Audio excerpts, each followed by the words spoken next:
بسم الله الرحمن الرحيم. الحمد لله رب العالمين والعاقبة للمتقين والصلاة والسلام على أشرف الأنبياء والمرسلين نبينا محمد وعلى آله وصحبه أجمعين وبعد. إخوة الكرام, আমাদের আজকের আলোচনা মূলত ইমাম ইবনে কুদামা রাহিমাহুল্লাহ রচিত এবং শেখ মোহাম্মদ ইবনে সালেহ আল উসাইমিন রাহিমাহুল্লাহর ব্যাখ্যাকৃত লুমাতুল ইতিকাদ থেকে। আলোচনার বিষয়বস্তু আমাদের চলছে সেটা হচ্ছে যে ইয়াউমুল কিয়ামা, মানুষের হকের মধ্যে সর্বপ্রথম যে বিষয়ের হিসাব আল্লাহ আযজা ওয়া জাল্লা নেবেন সেটা হচ্ছে হত্যার বিচার, রক্তপাতের বিচার। তো এই বিষয়টার ভিত্তিতে আমরা গত কয়েকটা সেশন আলোচনা করছি। হত্যা বিষয়ে কিছু আহকামাত, শরীয়তের কিছু বিধিবিধানগুলো নিয়ে আলোচনা করছি। হত্যার বিভিন্ন ধরন নিয়ে আমরা আলোচনা করছি এবং সর্বশেষ কাতলুল আমাদের বিধান সম্পর্কে শরঈ বিধান নিয়ে আমরা আলোচনা করেছি। আজকে কাতলের আরো কিছু বিধান নিয়ে আমরা আলোচনা করব এবং এই ফিকহি আলোচনাগুলো আসলে এইগুলা বোঝা অনেকের জন্যই হয়তো একটু কঠিন হয়, কিংবা আলোচনাগুলোতে অনেকেই হয়তো টেস্ট পান না। সাধারণ জনগণ যারা আছেন স্বাভাবিকভাবেই তাদের এই আলোচনাগুলোতে মানে বোঝা তাদের জন্য একটু কঠিন হয়, আর সে কারণে হয়তো ওনারা এই আলোচনাগুলোতে আসলে খুব বেশি আহ আগ্রহ অনুভব করেন না। কিন্তু মূল কথা হচ্ছে যে আমাদের এই আলোচনাগুলো কেবলমাত্র সাধারণ জনগণের জন্য না, অনেক তালিবুল ইলমরা আছেন তাদের জন্য সেটা প্রয়োজন। এবং সবচেয়ে বড় জিনিস হলো যে দ্বীনের আহকামাতগুলো, দ্বীনের শরঈ বিধানগুলো আমাদের জেনে রাখা দরকার। সেটা আমাদের শুনতে ভালো লাগুক কিংবা নাই লাগুক, কারণ দ্বীন সম্পর্কে জানা, দ্বীনি বিধানগুলো জানা, এটা খুবই প্রয়োজন। এবং যে সমস্ত বিধানগুলো জানা একান্ত আবশ্যক, সেগুলো তো অবশ্যই ফরজের পর্যায়ভুক্ত। যেহেতু হত্যা, মারামারি, এই সমস্ত বিষয়গুলো সময় যত যাচ্ছে সর্বত্রই এই যে রক্তারক্তি, খুনাখুনি, এগুলা আহ হত্যাকাণ্ড বাড়ছে, দিন দিন বাড়ছে। এখন এই বাড়ার কারণ যেটা আমরা আলোচনা আগেই করেছি, যে সমস্ত বিষয়ে প্রথম কথা হচ্ছে যে আমরা মানুষকে হত্যা করা এটা যে কত বড় পাপ এবং এর ভয়াবহতা কত, দুনিয়াতে আখেরাতে এর শাস্তি কি, এ সমস্ত বিষয়ে অজ্ঞ থাকার কারণেই আজকে দিন যতই যাচ্ছে তত বেশি এই যে এই বিষয়গুলো, হত্যাকাণ্ড, রক্তপাত, খুন খারাপি, এগুলো বাড়ছে। এগুলো হচ্ছে দ্বীনের বিধান সম্পর্কে প্রথমত অজ্ঞতার কারণ। এবং দ্বিতীয় বিষয় হচ্ছে যে আসলে এগুলা বন্ধ করার যে শরঈ যে বিধান, রক্তপাত বন্ধ করার জন্য আল্লাহ আযজা ওয়া জাল্লা যে বিধান দিয়েছেন, সেই বিধানগুলোকে আমরা সঠিকভাবে অনুসরণ না করার কারণে এগুলা আমাদের সমাজে সর্বত্র, পৃথিবীর সব জায়গায় এগুলা বাড়ছে। নতুবা আমরা যদি আল্লাহ সুবহানাহু ওয়া তাআলার এই কথাটির মর্ম সঠিকভাবে উপলব্ধি করতাম এবং সেই অনুযায়ী যদি হত্যাকাণ্ডের বিচারগুলো হতো, তাহলে হয়তো মানবজাতি অনেক হত্যাকাণ্ড থেকে, অনাকাঙ্ক্ষিত হত্যাকাণ্ড থেকে, মৃত্যু থেকে রক্ষা পেত। কোরআনে কারীমে আল্লাহ আযজা ওয়া জাল্লা স্পষ্টভাবে বলছেন, ওয়ালাকুম ফিল কিসাসি হায়াতুন ইয়া উলিল আলবাব, কিসাসের মধ্যে তোমাদের জন্য জীবন রয়েছে। এই যে শব্দটা, যে শব্দে আল্লাহ আযজা ওয়া জাল বিষয়টা এখানে বলেছেন, ওয়ালাকুম ফিল কিসাসি হায়াত,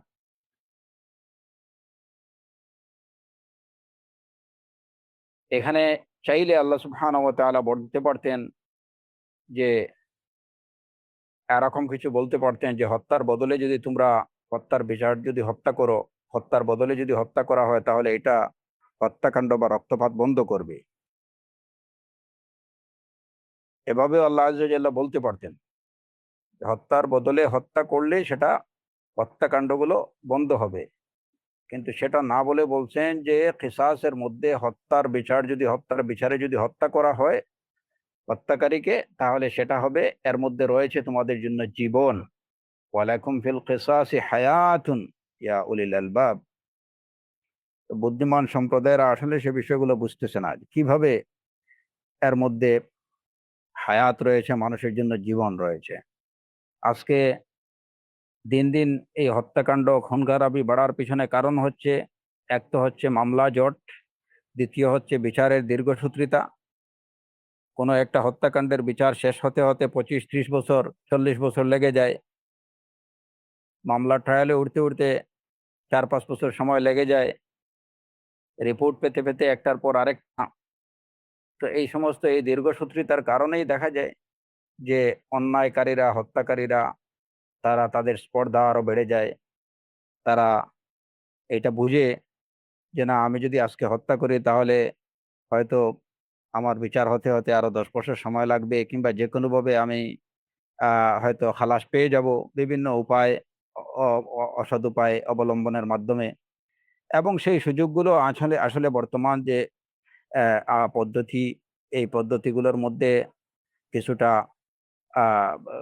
সুযোগ থাকার কারণেই, যেমন হয়তো প্রথমত কথা হচ্ছে যে মামলার দীর্ঘসূত্রিতা, দ্বিতীয় বিষয় হচ্ছে যে আইনের ফাঁকফোকর, এগুলো তো আছেই। সব মিলিয়ে হত্যাকারীরা দেখা যায়, অনেক হত্যাকারীরা তারা বেকসুর খালাস পেয়ে যায় আইনের ফাঁকফোকরে। কিন্তু যদি কোরআনে কারীমের এই বিধান, আল্লাহ আযজা ওয়া জাল্লার এই কথার মর্ম আমরা উপলব্ধি করে, ওয়ালাকুম ফিল কিসাসি হায়াত, এটা উপলব্ধি করে যদি আমরা ওই বিধানকে কার্যকর করতাম, ওইটাকে অবলম্বন করতাম, তাহলে হয়তো পৃথিবীর সর্বত্রই মানব সমাজে এই যে অন্যায় হত্যাকাণ্ডগুলো, এইগুলা হয়তো একটা উল্লেখযোগ্য হারে কমে আসতো, এগুলা বিস্তৃত হতো না। যাই হোক, তো আমরা এই হত্যাকাণ্ডের বিষয়ে আলোচনা করেছি এবং কিছু আহকামাত, হত্যাকাণ্ডের কাতলুল আমাদের ইচ্ছাকৃত হত্যার বিধান সম্পর্কে আমরা গত সেশনে আলোচনা করেছি, এবং সেখান থেকে আমরা যে বিষয়টা জানতে পারলাম যে কাতলুল আমদ, বা কেউ যদি ইচ্ছাপূর্বক কোনো মুসলিমকে হত্যা করে, তাহলে সেই ক্ষেত্রে তার তার উপর 3টা বিধান প্রযোজ্য হবে। না, এক হচ্ছে প্রথমত সে তো গুনাহগার হবে, দ্বিতীয় হচ্ছে যে হত্যার বদলে তাকে হত্যা করতে হবে। তবে যদি নিহতের পরিবার তাকে ক্ষমা করে দেয় এবং তারা যদি ব্লাড মানি নিতে রাজি হয়, তাহলে সেক্ষেত্রে তাকে ব্লাড মানি দিতে হবে। হ্যাঁ, নিহতের পরিবারকে ব্লাড মানি দিতে হবে। তৃতীয় বিষয় হচ্ছে যে যদি তারা ব্লাড মানি নিতে রাজি না হয় তাহলে তাকে হত্যার বদলে হত্যা করতে হবে। তো মূলত ইচ্ছাপূর্বক হত্যাকারীর ক্ষেত্রে এই দুটি বিধান, যে যদি নিহতের পরিবার ব্লাড মানি নিতে রাজি হয় তাহলে তাদেরকে ব্লাড মানি দিতে হবে, যদি ব্লাড মানি নিতে রাজি না হয় তাহলে হত্যার বদলে হত্যা করতে হবে তাকে। এখন যদি এই বিষয়ে সামান্য আরো কিছু কথা বলে আমরা এই যে ইচ্ছাপূর্বক হত্যার বিধানের আলোচনা শেষ করছি। যে প্রথমত, যদি ইচ্ছাপূর্বক কেউ হত্যা করে এবং নিহতের পরিবার যদি তার থেকে ব্লাড মানি নিতে রাজি হয়, তাহলে এই ক্ষেত্রে তার উপরে আর কিসাস নেই, মানে তাকে হত্যা করা যাবে না। ব্লাড মানি কতটুকু হবে সে বিষয়ে আমরা বলেছি যে এটা 100টা উট হবে এবং 4 ধরনের উট। 4 ধরনের উট হবে, যার মধ্যে বিনতে লাবুন, বিনতে লাবুন থাকবে, বিনতে মাখাজ থাকবে, 25টা বিনতু লাবুন, 25টা বিনতু মাখাজ, 25টা হিক্কা এবং 25টা জেজা। এই সব মিলে 100টা। বিনতে লাবুন, মাখাজ, হিক্কা, জেজা কাকে বলে সে বিষয় নিয়ে আমরা আলোচনা করেছি, আমরা বলেছি। অন্য হাদিস দ্বারা জানা যায়, সেটাও রাসূলুল্লাহ সাল্লাল্লাহু আলাইহি ওয়াসাল্লামের বিশুদ্ধ হাদিস থেকে, যে এখানে তো 4 প্রকার উটের কথা বলা হয়েছে। কিন্তু কোনো কোনো হাদিসে দেখা যায়, যেটা আবু দাউদ তিরমিজির হাদিসে বর্ণিত হাদিসে, যে দিয়াত যদি নেওয়া হয় বা ব্লাড মানি যদি দেওয়া হয়, তাহলে সেটা দিতে হবে 3 প্রকারের উট দিয়ে। একটা হচ্ছে 30টা হেক্কা। হেক্কা হলো যেগুলো 3 বছর পুরা হয়ে গেছে। এরপরে হচ্ছে 30টা জেজা, যেগুলা 4 বছর পূর্ণ হয়ে গেছে। আর 40টা খিলফা। খিলফা হচ্ছে এমন উট, মানে মাদি উট যেগুলার পেটে বাচ্চা আছে, এরকম 40টা উট। তো এই সব মিলে 100টা। 30টা হেক্কা, 30টা জেজা এবং 40টা খিলফা, গর্ভবতী উট। তো এ বিষয়েও সুস্পষ্ট, মানে রাসূলুল্লাহ সাল্লাল্লাহু আলাইহি ওয়াসাল্লাম থেকে বর্ণিত হাদিস আছে। উলামায়ে কেরামদের কথা হচ্ছে যে এই 2 প্রকারের, হয়তো 4 প্রকারের উট দিয়ে 100টা, অথবা যে 3 প্রকারের উট দিয়ে 100টা, যে কোনো একটা দিলেই সেটা দিয়েটা আদায় হয়ে যাবে। তবে এর ব্যতিক্রম করা যাবে না। হয়তো এই যে 30-30 এবং 40 এইভাবে দিতে হবে, অথবা 25-25, 25-25, বিনতে লাবুন, বিনতে মাখাব, এরপরে হেক্কা জেজা, এভাবে দিলে আদায় হয়ে যাবে। এ বিষয়ে দলিল নিয়ে আমরা আলোচনা করেছি। এ সম্পর্কে যে দলিলগুলো আছে, যদি নিহতের পরিবার ব্লাড মানি নিতে রাজি না হয়, তাহলে তাকে হত্যাকারীকে হত্যা করতে হবে, মানে তার থেকে কিসাস নিতে হবে। এগুলো এক। যদি ব্লাড মানি নেয়, তাহলে তার উপরে, মানে হত্যাকারীর উপরে আর কোনো কাফফারা বা অন্য কিছু আছে কিনা, এই বিষয়টা, এই মশালাটা আমাদের জেনে নেওয়া দরকার। যদি ইচ্ছাপূর্বক হত্যাকারীকে নিহতের পরিবার ক্ষমা করে দেয়, সেক্ষেত্রে সে দিয়ত অবশ্যই দেবে, নিহতের পরিবারকে সে দিয়ত দেবে। কিন্তু দিয়ত দেওয়ার পরে তার উপরে কি আর কোনো কাফফারা আছে কি না, কারণ হত্যার বিষয়ে বা হত্যার বিচারে 3টা বিষয় বিশেষভাবে প্রযোজ্য হয়। এক হচ্ছে হত্যার বদলে হত্যা, যেটা হচ্ছে কিসাস। দ্বিতীয় হচ্ছে দিয়ত, মানে এই যে ব্লাড মানি। এবং তৃতীয় হচ্ছে কাফফারা। ব্লাড মানের বিষয়ে আমরা জানলাম যে এটা 100টা উট হবে, কি ধরনের উট হবে সেটাও আমরা জানলাম। আর কাফফারা হচ্ছে যে হত্যার বদলে হত্যার ক্ষেত্রে সেটা, এই কাফফারা হচ্ছে কোনো গোলাম, কোনো দাস মুক্ত করা, অথবা একাধারে 60 দিন রোজা রাখা, 2 মাস রোজা রাখা, 60 দিন একাধারে 60 দিন রোজা রাখা, অথবা একজন দাস মুক্ত করা। কেউ কেউ ফুকাহাদের কেউ কেউ বলেছেন যে কাফফারার মধ্যে তৃতীয় আরেকটা প্রকার আছে, সেটা হচ্ছে 60 জন মিসকিনকে খাওয়ানো। কিন্তু জমহুর উলামায়ে কেরামদের অভিমত অনুযায়ী যে হত্যাকাণ্ডের কাফফারাতে তৃতীয় এই যে কাফফারা, যে মানে 60 জন মিসকিনকে খাওয়ানো, এটা কোনোভাবেই অন্তর্ভুক্ত করা যাবে না। কারণ কোরআনে কারীমে এই তৃতীয় প্রকার কাফফারার কথা, হত্যাকাণ্ডের কাফফারা সম্পর্কে এই তৃতীয় প্রকারের কোনো বর্ণনা পাওয়া যায় না। এবং রাসূলুল্লাহ সাল্লাল্লাহু আলাইহি ওয়াসাল্লামের বিশুদ্ধ হাদিস দ্বারাও এটা প্রমাণিত নয় যে যদি কেউ কাফফারা হিসাবে হয়তো দাস মুক্ত করবে, সেটা যদি না পারে তাহলে সে 60 দিন রোজা রাখবে। কোরআন এবং সুন্নাহর বর্ণনা এই 2 প্রকার কাফফারার মধ্যেই সীমাবদ্ধ। সুতরাং আমাদের এখানেই এই 2 প্রকারের মধ্যেই সীমাবদ্ধ থাকতে হবে। কোরআন বা বিশুদ্ধ সুন্নাহর মধ্যে তৃতীয় প্রকার কাফফারা, যেটা অন্যান্য গুনাহের কাফফারা বা অন্যান্য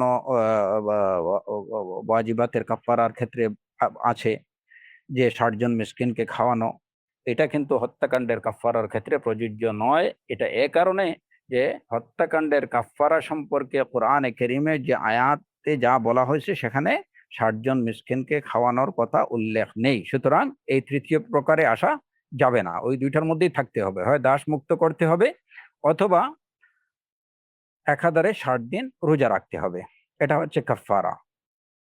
এখন কথা হলো যে কাতলুল আমাদ বা ইচ্ছাপূর্বক হত্যার ক্ষেত্রে যদি নিহতের পরিবার হত্যাকারীকে ক্ষমা করে দেয়, তাহলে তাকে ব্লাড মানি দিতে হবে।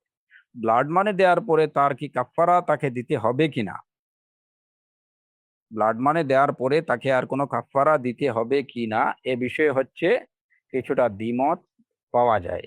জমহুর উলামায়ে কেরামদের অভিমত হচ্ছে যে ইচ্ছাপূর্বক হত্যার ক্ষেত্রে কোনো কাফফারা নেই, কোনো কাফফারা নেই।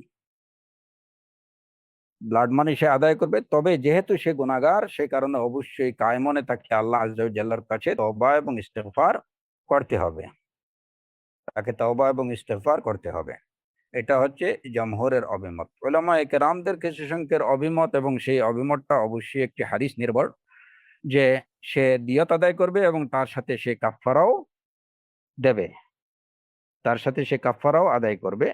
এ বিষয়ে তাদের উলামায়ে কেরামদের ফুকাহাদের কিছু অভিমত পাওয়া যায়, এবং সেটা হচ্ছে আহ মুসনাদে আহমদ, আবু দাউদ, নাসাইর একটি নাসাইতে বর্ণিত একটি হাদিস ওয়াসিলা ইবনুল আসকা রাদিয়াল্লাহু আনহু থেকে বর্ণিত, আহ, যেখানে যে হাদিসে রয়েছে যে আমরা কয়েকজন রাসূলুল্লাহ সাল্লাল্লাহু আলাইহি ওয়াসাল্লামের কাছে আসলাম, আতাইনা নবী সাল্লাল্লাহু আলাইহি ওয়াসাল্লাম ফি সাহিবিন লানা কাদ আউজাব, আমাদের এমন এক সাথীর বিষয়ে যার উপরে মানে যাকে হত্যা করা কাদ আউজাব, মানে যার উপরে জাহান্নাম ওয়াজিব হয়ে গেছে, ইচ্ছাপূর্বক অন্য একজনকে হত্যার কারণে তার উপরে জাহান্নাম ওয়াজিব হয়ে গেছে, এরকম আমাদের একজন সাথীর বিষয়ে আমরা রাসূলুল্লাহ সাল্লাল্লাহু আলাইহি ওয়াসাল্লামের কাছে আসলাম।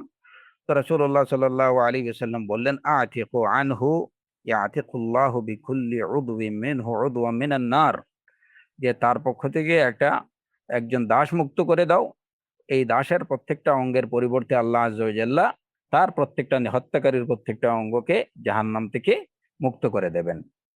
তো এইটা হচ্ছে মুসনাদে আহমদ, আবু দাউদ, নাসাই একটি হাদিস। এই হাদিসের ভিত্তিতে উলামায়ে কেরামদের এই যে কিছু সংখ্যক তারা বলেন যে ইচ্ছাপূর্বক হত্যার ক্ষেত্রে সে ব্লাড মানি দেবে এবং এর সাথে সাথে তাকে কাফফারাও আদায় করতে হবে, এবং মানে সেটা কি, সেটা ইতকে রাকাবা বা দাস মুক্ত করা, কিংবা এই যে যদি সেটা সম্ভব না হয় তাহলে 2 মাস সিয়াম পালন করা। তো এখন এই বিষয়ে এই যে ব্লাড মানের বিষয়ে আরেকটা মাসআলা জেনে রাখতে হবে, যে জমহুর ফুকাহায়ে কেরাম বা আইম্মায়ে কেরাম, অধিকাংশ আইম্মায়ে কেরামদের অভিমত হচ্ছে ইচ্ছাপূর্বক হত্যার বিষয়ে যদি নিহতের পরিবার হত্যাকারীকে ক্ষমা করে দেয়, মানে কিসাস না নিতে চায় এবং তারা ব্লাড মানিতে যদি সন্তুষ্ট হয়, তাহলে ব্লাড মানি দিতে হবে, এবং সেই ব্লাড মানিটা নির্ধারিত কি, যেটা শরিয়াত কর্তৃক নির্ধারিত 100টি উট, এবং 100টি উট কিরকম হবে সেটাও আমরা বলেছি, হাদিসে বর্ণিত আছে। তো এই যে 4 প্রকার বা 3 প্রকারের মধ্যেই 100টা, এই 3 প্রকারের 100টি উট দিতে হবে। কিন্তু ইমাম আবু হানিফা রাহিমাহুল্লাহর মত হচ্ছে এই ক্ষেত্রে, যে এই ক্ষেত্রে দিয়তটা এটা সুনির্ধারিত কিছু না, 100টি উট এ ধরনের 100টি উট দিতে হবে। বাকি ওনার অভিমত হচ্ছে, ইমাম আবু হানিফা রাহিমাহুল্লাহর অভিমত হচ্ছে যে নিহতের পরিবার যদি হত্যাকারীকে ক্ষমা করে দেয় এবং তারা ব্লাড মানি নিতে রাজি হয়, তাহলে এটা তাদের সাথে এটা নেগোসিয়েশন পূর্বক, আলোচনা পূর্বক নির্ধারণ করতে হবে। তারা যেভাবে রাজি হয়, তারা যদি 100টি উট নিতে রাজি হয় তাহলে 100টি দিতে হবে, যদি আরো বেশি, যদি তারা এর থেকে কম নিতে রাজি হয় তাহলে সেরকম নিতে হবে। তারা কোন ধরনের উট নিতে চায়, তারা যেভাবে, এটা তাদের সাথে আলোচনা করে সাব্যস্ত করতে হবে। তো এই মানে এই মাসআলাটা জেনে রাখা ভালো, যারা যে বিশেষ করে হানাফি মাযহাব যারা অনুসরণ করেন, যে ইমাম আবু হানিফা রাহিমাহুল্লাহর মতামত কি সেটা জানতে হবে। তো ইমাম আবু হানিফা রাহিমাহুল্লাহর মতামত হচ্ছে যে এখানে 100টি উট নির্ধারণ যে ওই রকমই দিতে হবে এটা না, বরং নিহতের পরিবার যাতে সন্তুষ্ট হয়, যেভাবে সন্তুষ্ট হয় এটা তাদের সাথে আলাপ আলোচনা করে সাব্যস্ত করতে হবে, এটা হচ্ছে ওনার অভিমত। এখন কথা হচ্ছে যে অভিমতের পক্ষে যে মানে যে দলিল, কোরআন কিংবা সুন্নাহ থেকে কোনো দলিল আমরা পাইনি। হ্যাঁ, ইমাম আবু হানিফা রাহিমাহুল্লাহ উনি যে কথাটি বলেছেন এটা হয়তো বাহ্যিকভাবে যুক্তিতে পড়ে যে যেভাবে নিহতের পরিবার সন্তুষ্ট হয়, সেভাবে দেয়া যেতে পারে, এটা যুক্তির কথা, কিন্তু আমাদের অনুসরণ করতে হবে দলিলের। যদি এই বিষয়ে ইমাম আবু হানিফা রাহিমাহুল্লাহ তিনি বিশুদ্ধ কোনো দলিল উপস্থাপন, মানে তার মতামতের পক্ষে যদি বিশুদ্ধ কোনো দলিল থাকে তাহলে সেটা অবশ্যই গ্রহণযোগ্য। যদি দলিল না থাকে তাহলে আমাদের উচিত দলিলের অনুসরণ করা। সেটা কোন ইমামের কথা বা না কথা সেটা আমাদের কাছে বড় বিষয় নয়। আমাদের কাছে সবচেয়ে বড় বিষয় হচ্ছে, বা যেটার জন্য আমরা আদিষ্ট, সেটা হচ্ছে আমরা দলিলের অনুসরণ করব, কোরআন এবং সুন্নাহর অনুসরণ করব। তো এখন যেটা আমরা বলছিলাম যে যদি আহ ইচ্ছাপূর্বক হত্যাকারী সে কাফফারা দেবে কিনা, তো কাফফারা দেবে কিনা এই বিষয়ে আমরা দুটি অভিমত পেলাম।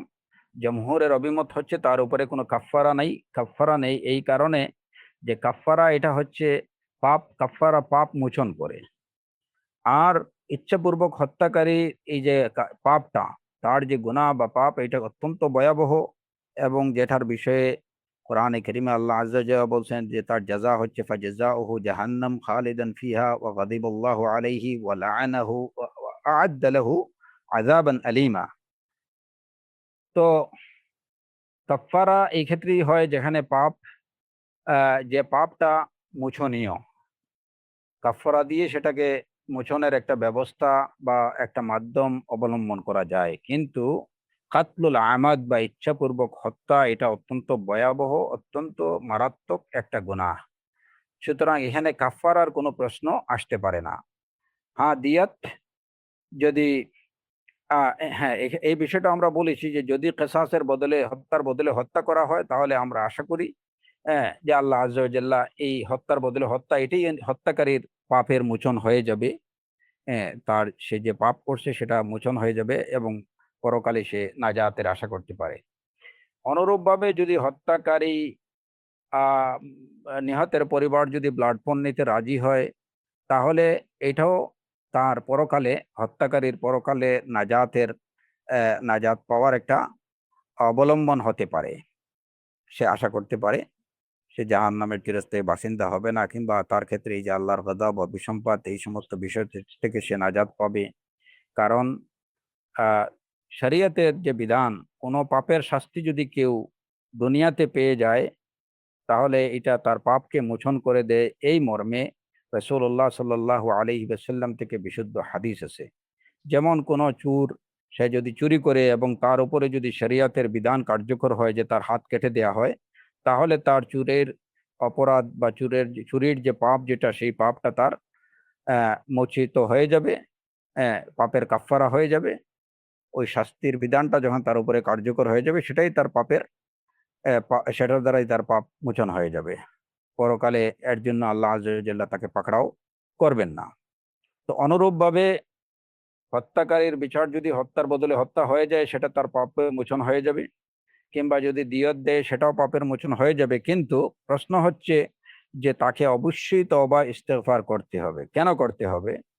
এর কারণ হলো যে নিহতের পরিবারের হক যেটা, একজন ব্যক্তি যখন নিহত হয় তখন দুই ধরনের হক থাকে। একটা হচ্ছে যে তার ওয়ারিশ বা তার ওলি বা তার আত্মীয় স্বজন, মানে এই যে ব্লাড রিলেটিভ যারা আছে, রক্ত সম্পর্কীয় আত্মীয় স্বজন যারা আছে, তাদের হক নষ্ট হয়।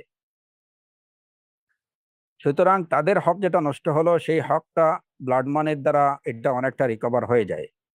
কিন্তু যে ব্যক্তি নিহত হলো তাকে তো কোনো হক দেয়া যাচ্ছে না, সেটা কিভাবে মোচিত হবে? সেটাই তওবা এবং ইস্তেগফারের দ্বারা মোচন করতে হবে। এবং এই ক্ষেত্রে এই যে কোনো ওই যে কিছু সংখ্যক উলামায়ে কেরামদের অভিমত যে সে এর সাথে কাফফারা দেবে, ব্লাড মানি দেবে এবং এর সাথে সে কাফফারা দেবে। তো আলা কুল্লি হাল, মূল কথা হচ্ছে যে জমহুর অধিকাংশ উলামায়ে কেরামদের অভিমত অনুযায়ী সে ব্লাড মানি দেবে এবং তওবা ইস্তেগফার করবে। এতটুকুই তার করণীয় ইচ্ছাপূর্বক হত্যাকারীর ক্ষেত্রে। আর এর সাথে সে যদি ইতকে রাকাবা করে, কিংবা এই যে কাফফারা যেটা ২ অথবা ২ মাস যদি এক নাগাড়ে সিয়াম পালন করে, তাহলে তার ক্ষমা প্রাপ্তির বিষয়টা আরো বেশি আশা করা, সে আরো বেশি আশা করতে পারে। কিন্তু শরীয়তের বিধান অনুযায়ী এবং অধিকাংশ উলামায়ে কেরামদের ফতোয়া অনুযায়ী সেটা তার জন্য আবশ্যক না, তবে সে সেটা করতে পারে। এটা তার জন্য ক্ষমা প্রাপ্তির বিষয়টাকে আরো সহজ করবে, আরো বেশি আশা করতে পারে সে আল্লাহ আযজা ওয়া জাল্লার পক্ষ থেকে ক্ষমা লাভের। তো এরপরে হচ্ছে কাতলুল আমাদের বিষয়ে, ইচ্ছাপূর্বক হত্যার বিষয়ে, যে সে যদি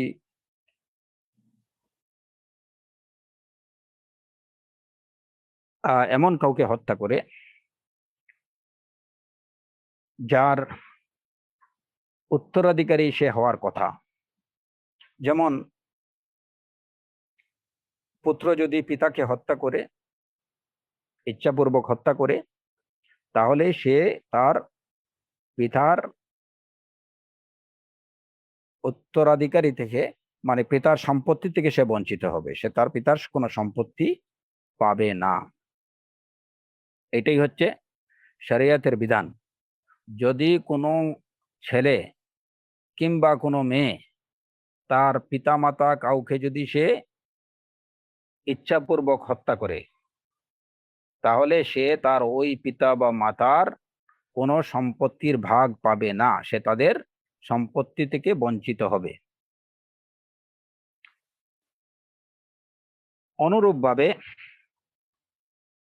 যে কেউ যদি কারো বিষয়ে কোনো ওসিয়ত করে যায়, যেমন ধরেন যে আব্দুল করিম আব্দুর রাহিমের বিষয়ে ওসিয়ত করলো যে আমি মরার পরে আব্দুর রাহিম আমার সম্পদ থেকে 1/3 পাবে, কিংবা আমার গচ্ছিত টাকা টাকা থেকে সে এত লক্ষ টাকা পাবে। এটা আব্দুর রহিমের বিষয়ে একটা ওসিয়ত করলো, কিন্তু আব্দুর রাহিম ইচ্ছাপূর্বক আব্দুল করিমকে হত্যা করে ফেললো। ওসিয়তটা কার্যকর হয় কিন্তু ওসিয়তকারীর মৃত্যুর পরে। ওসিয়ত কার্যকর হয় ওসিয়তকারীর মৃত্যুর পরে। এখন আব্দুল করিম আব্দুর রাহিমের বিষয়ে যে ওসিয়ত করলো যে সে তার মৃত্যুর পরে তার সম্পত্তি থেকে কিংবা তার গচ্ছিত টাকা থেকে সে এই পরিমাণ পাবে, কিন্তু আব্দুর রাহিম আব্দুল করিমকে ইচ্ছাপূর্বক মেরে ফেললো, তাহলে এই ক্ষেত্রে আর আব্দুর রাহিম আব্দুল করিমের ওসিয়ত করা সম্পদের কোনো অংশ পাবে না। তাহলে দুটি বিষয়, একটা হলো যে যদি কোনো উত্তরাধিকারী তার পূর্ববর্তী কাউকে, মানে ছেলে মেয়ে যদি তার পিতা বা মাতা কাউকে হত্যা করে, তাহলে সে তাদের সম্পত্তির কোনো অংশ সে পাবে না, সে ওয়ারিস হওয়া থেকে বা মিরাস পাওয়া থেকে বঞ্চিত হবে। অনুরূপভাবে যদি কোনো, যার জন্য ওসিয়ত করা হয়েছে এরকম কোনো ব্যক্তি ওসিয়তকারীকে যদি হত্যা করে ইচ্ছাপূর্বক, তাহলে সে ওসিয়তের আর কোনো অংশ পাবে না। এ বিষয়ে রাসূলুল্লাহ সাল্লাল্লাহু আলাইহি ওয়াসাল্লামের হাদিস,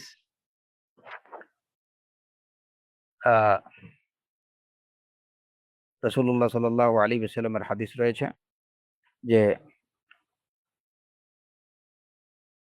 আল কাতিলু লা ইয়ারিসু শাইআ, আল কাতিলু লা ইয়ারিসু শাইআন মিনাল মিরাস, অথবা অন্য অন্য বর্ণনায় আছে লাইসা লিকাতিলিন মিনাল মিরাসি শাইউন, লা ইয়ারিসুল কাতিলু শাইআন, অথবা লাইসা লিল কাতিলি মিনাল মিরাসি শাইউন। মুসনাদে আহমদের হাদিস, আবু দাউদের হাদিস। এই হাদিসে সুস্পষ্ট যে কাতিলের জন্য, হত্যাকারীর জন্য মিরাস থেকে সম্পদের কোনো অংশ নেই। হত্যাকারীর জন্য, হত্যাকারী নিহতের কোনো সম্পদের উত্তরাধিকারী হবে না, কোনো অংশ সে পাবে না। তো এই বিষয়টা এখানে সুস্পষ্ট। ওসিয়তের বিষয়ে, যে ওসিয়তকারীকে যদি, যার বিষয়ে ওসিয়ত করা হয়েছে সে যদি কি করে, হত্যা করে, তাহলে সে ও যে বিষয়ে ওসিয়ত করা হয়েছে সে বিষয়ের কোনো কিছু সে পাবে না। এ বিষয়ে রাসূলুল্লাহ সাল্লাল্লাহু আলাইহি ওয়াসাল্লামের একটি হাদিস আছে সুনান বাইহাকী এবং দারকুতনিতে, যদিও হাদিসের সনদের মধ্যে দুর্বলতা আছে, যে লাইসা লিল কাতিলি ওয়াসিয়্যাতুন, হত্যাকারীর জন্য কোনো ওসিয়ত নেই। হত্যাকারীর জন্য ওসিয়তের কোনো ওসিয়ত নেই, মানে তার ক্ষেত্রে ওসিয়ত এটা কার্যকর হবে না। এই ওসিয়ত ইনভ্যালিড হয়ে যাবে, তার ক্ষেত্রে সে ওসিয়তের কোনো কিছু লাভ করবে না। যদিও হাদিসের এই যে হাদিস দারকুতনি এবং বাইহাকির হাদিসের সনদের মধ্যে দুর্বলতা আছে, কিন্তু পূর্বোক্ত যে হাদিস লাইসা লিল কাতিলি মিনাল মিরাসি শাইউন কিংবা লা ইয়ারিসুল কাতিলু শাইআন, মুসনাদে আহমদ, আবু দাউদ, তিরমিজির হাদিস। তো এই হাদিস, এটা এই হাদিসের বিশুদ্ধতার বিষয়ে কোনো প্রশ্ন নেই। এই হাদিস দ্বারা সুস্পষ্টভাবে এই বিষয়টা প্রমাণিত যে হত্যাকারী নিহতের কোনো সম্পদের মালিক হবে না। এখন যদি সে তার, কারণ ওরাসত পাওয়া বা মিরাস পাওয়া এটা হচ্ছে শরীয়ত কর্তৃক নির্ধারিত। যে কোনো ব্যক্তি যদি মারা যায় তাহলে তার উত্তরাধিকারীরা তার সম্পদের ভাগ পাবে। হত্যার কারণে যেখানে রাসূলুল্লাহ সাল্লাল্লাহু আলাইহি ওয়াসাল্লাম ওই ব্যক্তিকে নিহতের সম্পদ পাওয়া থেকে তার প্রাপ্য যে সম্পদ ছিল এবং শরীয়ত কর্তৃক নির্ধারিত যে অংশটুকু তার জন্য নির্ধারিত ছিল, ওই অংশটুকু প্রাপ্তি থেকে সে যখন বঞ্চিত হলো, হ্যাঁ, রাসূলুল্লাহ সাল্লাল্লাহু আলাইহি ওয়াসাল্লাম সুস্পষ্টভাবে বলে দিলেন লাইসা লিল কাতিলি মিনাল মিরাসি শাইউন, তাহলে ওসিয়ত থেকে সে মানে তার বঞ্চিত হওয়া এটা খুবই স্বাভাবিক, এবং এটা বাতারিক আউলা, মানে এটা আরো আরো আরো জোরালোভাবে বিষয়টা প্রমাণিত হয়। যেখানে মিরাস থেকে সে বঞ্চিত হচ্ছে, সুতরাং ওসিয়ত থেকে বঞ্চিত হওয়া এটা খুবই স্বাভাবিক। সুতরাং এই যে লাইসা লিল কাতিলি ওয়াসিয়াতুন, এই হাদিসের যদি সনদের মধ্যে দুর্বলতা আছে, কিন্তু এর অর্থ বা এর এর এর বিষয়বস্তু, বিষয়বস্তুটা লাইসা লিল কাতিলি মিনাল মিরাসি শাইউন, এই হাদিস দ্বারা এই হাদিসের বিষয়বস্তুটা জোরালো এবং প্রমাণিত হচ্ছে। যেখানে হত্যাকারীকে মিরাস প্রাপ্তি থেকে বঞ্চিত করা হচ্ছে, সেখানে ওসিয়তের অংশ পাওয়া থেকে সে বঞ্চিত হবে, এটা খুবই স্বাভাবিক। তো ইসলাম এই যে ব্যবস্থা দিয়েছে, এই ব্যবস্থা এই কারণেই যে সাধারণত উত্তরাধিকারীরা তাদের পূর্ববর্তীদেরকে, এই যে ছেলে মেয়ে পিতামাতাকে হত্যা করে, দেখা যায় যে অনেক পারিবারিক হত্যাকাণ্ড সম্পদ প্রাপ্তির লোভেই হয়ে থাকে। যে অনেক ছেলে মেয়ে এরকম আছে যে বাবা কখন মারা যায় সেই প্রতীক্ষায় থাকে, যে মরলেই সে সবকিছু পেয়ে যাবে। হুম। তো পিতামাতার মৃত্যুর অপেক্ষায় থাকে। আমাদের সামনেও আমাদের দেশে এরকম অনেক নজির আছে। হাই প্রোফাইল অনেকে আছেন যাদের ছেলেরা এখন অপেক্ষা করতেছে তার বাবার মৃত্যুর জন্য। হ্যাঁ, এরকম অনেকে আছেন যে বাবা মরে গেলেই সে সম্পদটা পেয়ে যায়, এখন বাবা একটা অবস্টেকল হয়ে আছে। তো কখনো দেখা যায় যে শয়তানের প্ররোচনায় এই অবস্টেকলকে দূর করতে, যে বাবা মরছে না তাহলে কি করা, নিজেই গুলি করে মেরে মেরে মেরে দিচ্ছে। কিংবা সে তার অপকর্ম কুকর্ম এগুলার প্রতি বাবা অন্তরায় হয়ে আছে, বা শেষ, বাবাকে মেরে ফেলে সে সবকিছুর মালিক হয়ে যাবে। সে চায় যে মিরাস বা সম্পদের উত্তরাধিকারী হওয়া, যেটা শরীয়ত তার জন্য নির্ধারণ করে রেখেছে, সেটা সে দ্রুত পেয়ে যেতে চায়। তো এই কারণে অনেক সময় অনেক বাবা মা নিজের ছেলে মেয়েদের হাতে নিহত হচ্ছেন। কারণ শুধু একটাই, সেটা কি, সম্পদের লোভে। পিতা ছেলেকে মেরে ফেলছে, হ্যাঁ, মেয়ে মাকে মেরে ফেলছে, বাবাকে মেরে ফেলছে। এ ধরনের ঘটনার অনেকগুলো আছে।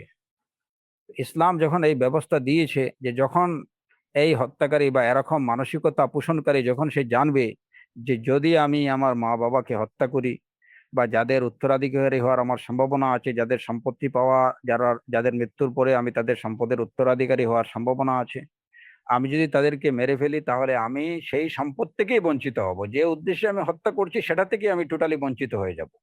এই বিষয়টা যদি তার জানা থাকে এবং এই বিধান যদি কার্যকর হয়, তাহলে আমার মনে হয় না যে কোনো মুসলিম সন্তান সে তার বাবা মাকে হত্যা করতে সাহস পাবে। কারণ যে উদ্দেশ্যে সে হত্যা করছে, রাষ্ট্রীয় আইনে যদি সেই সেই সেই বিধান যদি অন্তর্ভুক্ত করা হয় যে না, যদি কোনো ছেলে তার বাবাকে হত্যা করে তাহলে ওই বাবার কোনো সম্পত্তি সে আর পাবে না, এক ফোঁটা সম্পত্তিও পাবে না। এই বিধান কার্যকর হলে কোনো ছেলে, কোনো মেয়ে তার পিতামাতাকে হত্যা করার সাহস রাখবে না। কিন্তু দুঃখজনক হলেও এটা সত্য যে ওরকম কোনো ল আহ, আছে বলে আমরা জানি না, বা যদি থাকেও, যদি এটা কতটুকু এক্সিকিউট হচ্ছে আল্লাহু আলাম, আমি জানি না। কিন্তু এগুলা খুবই বাস্তবিক এবং খুবই যৌক্তিক এই বিধানগুলো। আর কোরআনে কারীমের আল্লাহ আযজা ওয়া জাল্লার যে বিধানগুলো, সেই বিধানগুলো যৌক্তিক হোক, আমাদের বুঝে পড়ুক কিংবা নাই পড়ুক, এর মধ্যে যে অসংখ্য হিকমা আছে, এগুলোর মধ্যে যে মানব জাতির কল্যাণ আছে, এর মধ্যে কোনো সন্দেহ নেই। সুতরাং মানব জাতির উচিত চোখ বন্ধ করে ওই বিষয়গুলোকে অনুসরণ করা। বাহ্যিকভাবে এটার মধ্যে কি আছে না আছে, ফায়দা আছে না আছে, মানুষের জ্ঞানই কতটুকু, সে বুঝবে কতটুকু। যে আল্লাহ আযজা ওয়া জাল্লা, যিনি হচ্ছেন সৃষ্টিকর্তা, যিনি সর্বজ্ঞানী, হ্যাঁ, তিনি জানেন যে কেন তিনি এই বিধান প্রণয়ন করেছেন। তো এগুলার মধ্যে মূল কথা হচ্ছে ওয়ালাকুম ফিল কিসাসি হায়াতুন। যেভাবে কিসাসের মধ্যে আল্লাহ হায়াত রেখেছেন মানবের জন্য, ঠিক তেমনি ভাবে ইসলামের প্রতিটি বিধানের মধ্যে মানব জাতির কল্যাণ আছে। সেটা এমনকি শুধু মুসলিমদের জন্য কল্যাণ সেটা না, অমুসলিমদের জন্য যেমন জাগতিক কল্যাণ এই সমস্ত বিধান কার্যকর করার মধ্যে আছে।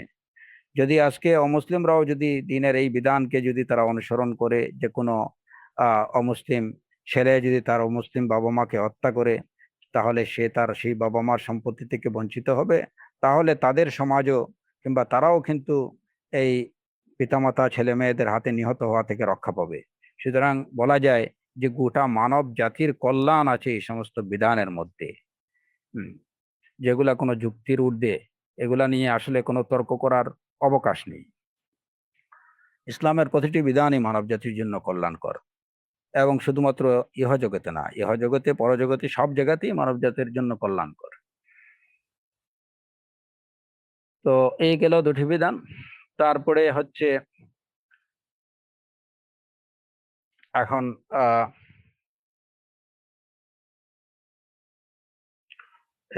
এই দুটি মাসআলা, আহ আহ, তৃতীয় বিষয় হচ্ছে যে কাতলুল আমাদের মধ্যে যদি নিহতের পরিবার হত্যাকারীকে ক্ষমা করে দেয় এবং ব্লাড মানিতে তারা সন্তুষ্ট হয়, তাহলে এই ব্লাড মানি দ্রুত আদায় করতে হবে। এই ব্লাড মানি দ্রুত আদায় করতে হবে, মানে এখানে খুব লম্বা ইনস্টলমেন্ট বা ওই যে ধাপে ধাপে আদায় করা, কয়েক কিস্তিতে আদায় করা, এরকম সুযোগ খুবই কম। যদিও এটা মানে যেটা শারঈ যে অথরিটি থাকবে, তারা এটা নির্ধারণ করে দেবে যে কতদিনের মধ্যে সেটা সে পেমেন্ট করবে। কিন্তু এটা যত দ্রুততম সময়ের মধ্যে সময় নির্ধারিত করে দিতে হবে, শর্ট সময়ের মধ্যে সে যেন সেটা আদায় করে দেয়। আর এই ব্লাড মানিটা অবশ্যই হত্যাকারী তার নিজের সম্পদ থেকে আদায় করবে, নিজের সম্পদ থেকে তাকে দিতে হবে। মানে তার যে আত্মীয় স্বজন যারা আছে, এটা তারা বেয়ার করবে না, বা এটা বেয়ার করা তাদের জন্য আবশ্যকীয় নয়। হ্যাঁ, যদি তার আত্মীয় স্বজন কেউ তাকে এই বিষয়ে সহযোগিতা করে সেটা ভিন্ন কথা। কিন্তু শরিয়াতের দৃষ্টিতে এই ক্ষেত্রে তার আত্মীয় স্বজন বা ব্লাড রিলেটিভ যারা আছেন, তাদের উপরে ওই ব্লাড মানি আদায় করা এটা তাদের উপরে আবশ্যকীয় না। এটা হচ্ছে ইচ্ছাপূর্বক হত্যাকারীর ক্ষেত্রে। যদি কোনো মুসলিম ইচ্ছা করে অন্য কাউকে কোনো মুসলিমকে হত্যা করে, তাহলে আর ব্লাড মানি যদি নিহতের পরিবার ব্লাড মানিতে রাজি হয়, তাহলে সেই ব্লাড মানি হত্যাকারী তার নিজের সম্পদ থেকে আদায় করবে। তার আত্মীয় স্বজন ওই ব্লাড মানি বেয়ার করার এটা তাদের উপরে আবশ্যকীয় না। কিন্তু যদি তারা যেমন হয়তো আত্মীয় হিসাবে সহযোগিতা করছে, যে ঠিক আছে কিছু টাকা পয়সা দিচ্ছে যে তুমি ঠিক আছে ওইটা আদায় করে দাও, হ্যাঁ, সেটা ভিন্ন কথা, কিন্তু এটা তাদের জন্য আবশ্যকীয় না।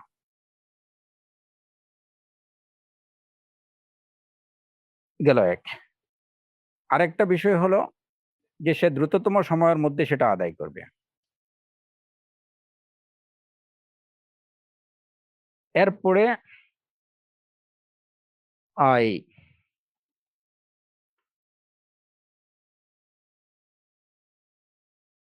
যদি ইচ্ছাপূর্বক হত্যাকারী এমন হয় যে সে অত্যন্ত ফকির বা মিসকিন পর্যায়ের, ব্লাড মানি আদায় করার সামর্থ্য তার আদৌ নেই, তাহলে কি হবে বা কি করতে হবে? যদি হত্যাকারী এমন মানে পর্যায়ে দরিদ্র লোক হয় যে ব্লাড মানি আদায় করার শক্তি বা সামর্থ্য তার আদৌ নেই, তাহলে এই ক্ষেত্রে মুসলিমদের বাইতুল মাল থেকে সেই ব্লাড মানি আদায় করতে হবে। মুসলিমদের বাইতুল মাল থেকে সেটা আদায় করতে হবে, কিংবা রাষ্ট্রীয় কোষাগার থেকে সেই ব্লাড মানি দিতে হবে। এ বিষয়ে রাসূলুল্লাহ সাল্লাল্লাহু আলাইহি ওয়াসাল্লামের হাদিস, আনা ওয়ারিসু মাল্লা ওয়ারিসা লাহু আকিলু আনহু ওয়া আরিসুহু, এবং অন্য বর্ণনায় আনা ওয়ালিয়্যু মাল্লা ওয়ালিয়্যা লাহু, যার ওলি নেই আমি তার ওলি, এবং আনা ওয়ারিসু মাল্লা ওয়ারিসা লাহু, যার ওয়ারিস নেই আমি তার ওয়ারিস। আমি তার পক্ষ আকিলু আনহু ওয়া আরিসুহু, আমি তার পক্ষ থেকে এই যে ওয়াকাল বা দিয়ত আদায় করব, আর তার যদি কোনো উত্তরাধিকারী না থাকে তাহলে তার সম্পত্তির ভাগ আমি পাবো। ও আরিসুহু, রাসূলুল্লাহ সাল্লাল্লাহু আলাইহি ওয়াসাল্লামের হাদিস, হাসানাহু আবু যুরআহ, প্রথম হাদিসটা আনা ওয়ারিস মাল্লা ওয়ারিসা লাহু, আর অন্য বর্ণনা আনা ওয়ালিয়্যু মাল্লা ওয়ালিয়্যা লাহু। তো এই হাদিস হাসান, দুটি হাদিসই গ্রহণযোগ্য। এই হাদিস থেকে জানা যায় যে যার কোনো উত্তরাধিকারী নেই, তা রাসূল সাল্লাল্লাহু আলাইহি সাল্লাম বলছেন যে তার ওয়ারিস আমি, অর্থাৎ নবী হিসাবে আমি, ব্যক্তি হিসাবে আমি না, নবী হিসাবে আমি। এবং যার ওলি নেই আমি তার ওলি। এই কথার দ্বারা এটা প্রমাণিত হচ্ছে যে মুসলিম শাসকই হবেন তার ওলি। এখন কোনো হত্যাকারী ব্লাড মানি দিতে যদি অপারগ হয়, অসামর্থ্য হয়, তার আদৌ সামর্থ্য না থাকে, তাহলে ওলি হিসাবে রাষ্ট্র বাইতুল মাল থেকে, রাষ্ট্রীয় কোষাগার থেকে সেই ব্লাড মানি আদায় করবে। যদি নিহতের পরিবার ব্লাড মানি নিতে রাজি হয়, তারা কেসাস নিতে রাজি না হয়, তারা যদি ব্লাড মানি নিতে রাজি হয়, তাহলে সেটা রাষ্ট্রীয় কোষাগার থেকে আদায় করতে হবে।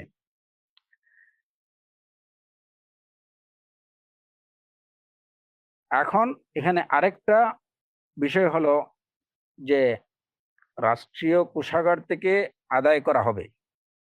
এখন নিহতের পরিবারকে তো আদায় করতে হবে। দেখা গেল যে নিহত ব্যক্তি এমন কোন মুসলিম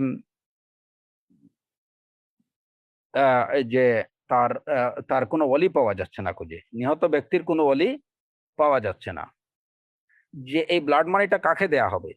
প্রথম কথা হচ্ছে যে নিহত ব্যক্তির যদি তার কোনো ওলির খোঁজ না পাওয়া যায়, তাহলে কেসাসের দাবি কারা করবে?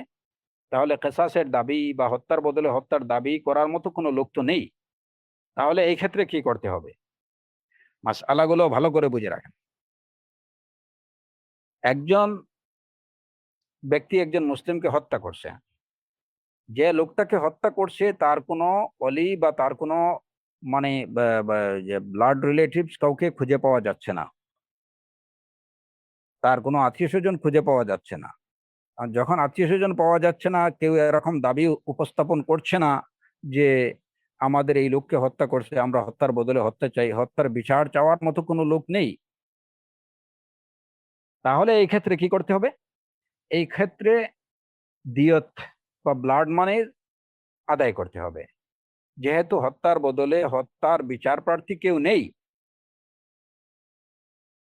আচ্ছা, তাহলে ব্লাড মানি আদায় করতে হবে। এখন ব্লাড মানিটা তো কাউকে দিতে হবে, সেই ব্লাড মানির অধিকারী কারা? ব্লাড মানির অধিকারী সেই নিহত ব্যক্তির ব্লাড রিলেটিভস যারা, আত্মীয় স্বজন যারা, তারাই তো হচ্ছে ওই ব্লাড মানি পাওয়ার দাবিদার। এখন তাদেরকেই তো খুঁজে পাওয়া যাচ্ছে না। যেমন অনেক সময় লাওয়ারিশ লাশ পাওয়া যাচ্ছে, তার কোনো দাবিদার কেউ নেই। এখন এই ব্লাড মানিটা কাকে দিতে হবে? হ্যাঁ, এই ক্ষেত্রে এই হাদিসটাই প্রযোজ্য, আনা ওয়ারিসু মাল্লা ওয়ারিস আলাহু। যার কোনো ওয়ারিশ নেই, এই ক্ষেত্রে মুসলিম শাসকই হচ্ছেন তার ওয়ারিশ। তাহলে এই ব্লাড মানিটা আবার যাবে কোথায়? ব্লাড মানিটা চলে যাবে রাষ্ট্রীয় কোষাগারে। এই ব্লাড মানির উত্তরাধিকারী হবে রাষ্ট্রীয় কোষাগার। যেভাবে হত্যাকারী যদি সে ব্লাড মানি আদায় করতে অপারগ হয়, অসামর্থ্য হয়, তার কোনো শক্তি মানে সামর্থ্য নেই, অত্যন্ত হতদরিদ্র লোক, তাহলে রাষ্ট্রীয় কোষাগার থেকে ব্লাড মানি আদায় করতে হবে। আবার ব্লাড মানি নিহত ব্যক্তির ব্লাড মানি নেওয়ার মতো যদি কোনো লোক না থাকে, তাহলে সেই ব্লাড মানিটা কে পাবে? সেটাও রাষ্ট্রীয় কোষাগারে জমা হবে।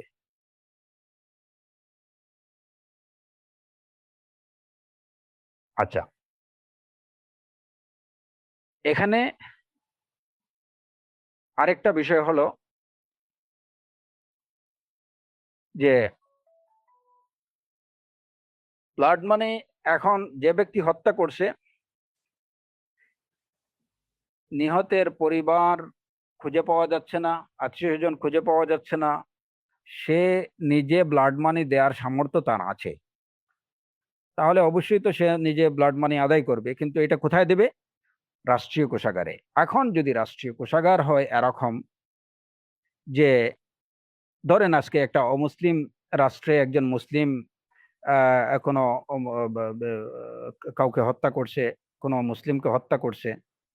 একটা অমুসলিম রাষ্ট্রে কোনো মুসলমান কোনো একজন মুসলিমকে হত্যা করছে। এখন সে তার ওই নিহত ব্যক্তির কোনো আত্মীয় স্বজন রিলেটিভস পাওয়া যাচ্ছে না, ব্লাড রিলেটিভস কাউকে পাওয়া যাচ্ছে না যাদেরকে সে ব্লাড মানি দেবে। তাহলে এই ব্লাড মানিটা দেওয়ার কথা কোথায়? রাষ্ট্রীয় কোষাগারে। এখন সেই রাষ্ট্রীয় কোষাগারটা হচ্ছে অমুসলিম একটা রাষ্ট্র। অমুসলিম রাষ্ট্রের রাষ্ট্রীয় কোষাগারে সেটা সে জমা করবে, নাকি সে কি করবে? এই ক্ষেত্রে হত্যাকারীর উচিত হলো ওই ব্লাড মানিটুকু সে ফোকারা এবং মাসাকিনদের মধ্যেই সে নিজে বিতরণ করে দেবে, বন্টন করে দেবে। তাহলে এখানে এই এই যে কয়টা ছোট ছোট মাসআলা, প্রথমত যদি হত্যাকারী ব্যক্তি সে ব্লাড মানি আদায় করতে অপারগ হয়, তাহলে সেটা রাষ্ট্রীয় কোষাগার থেকে আদায় করতে হবে। যদি ব্লাড মানি নেয়ার মতো নিহতের পরিবার কেউ না থাকে, কোনো ব্লাড রিলেটিভ খুঁজে পাওয়া না যায়, তাহলে সেই ব্লাড মানিটা রাষ্ট্রীয় কোষাগারে জমা হবে। যদি এই রাষ্ট্রীয় কোষাগারটা হয় এরকম যে এটা হচ্ছে কোনো অমুসলিম রাষ্ট্রের রাষ্ট্রীয় কোষাগার, তাহলে সে কি করবে? তাহলে হত্যাকারী সেই ব্লাড মানিটা নিজ হাতে ফোকারা এবং মাসাকিনদের মধ্যে বন্টন করে দেবে। ব্যাস। তো এখানে আরেকটা মাসআলা জেনে রাখা দরকার।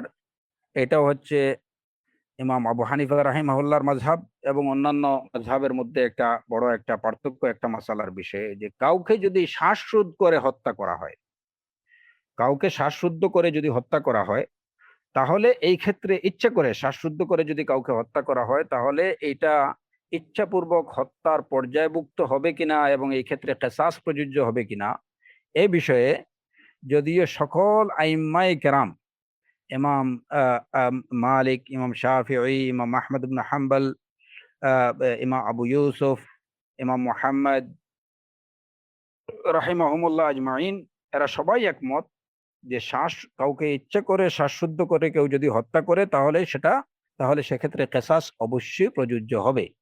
মানে এটা হত্যাকাণ্ড, ইচ্ছাপূর্বক হত্যাকাণ্ড বলে গণ্য হবে এবং কিসাস প্রযোজ্য হবে। কিন্তু এই মাসআলাতে ইমাম আবু হানিফা রাহিমাহুল্লাহ ভিন্ন মত পোষণ করছেন।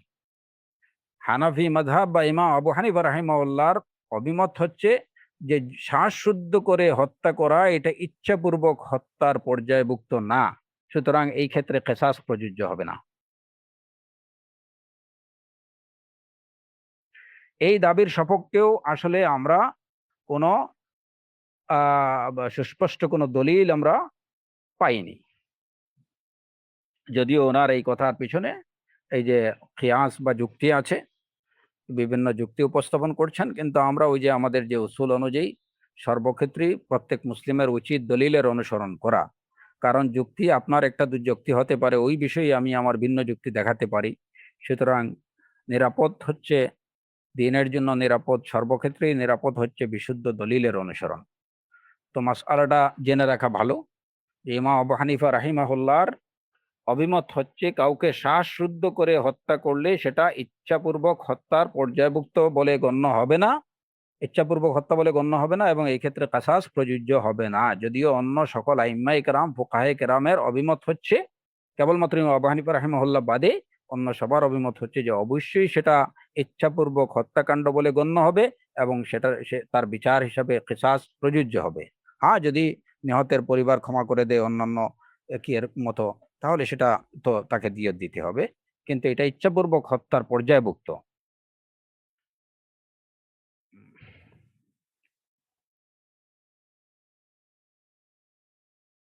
এরপরে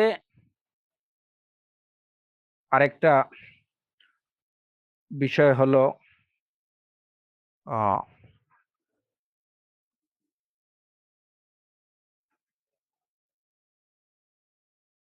যদি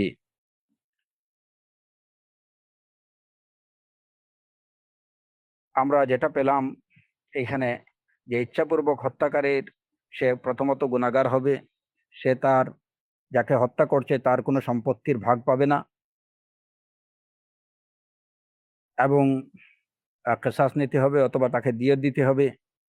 এখন কথা হচ্ছে, যদি পিতা তার ছেলেকে হত্যা করে বা মা যদি তার ছেলে বা মেয়েকে হত্যা করে, তাহলে এই ক্ষেত্রে বিধান কি?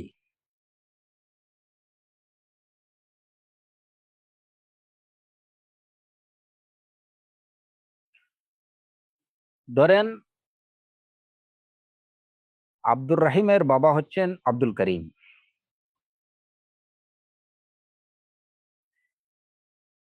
কিংবা আব্দুর রহমানের বাবা হচ্ছেন আব্দুল্লাহ।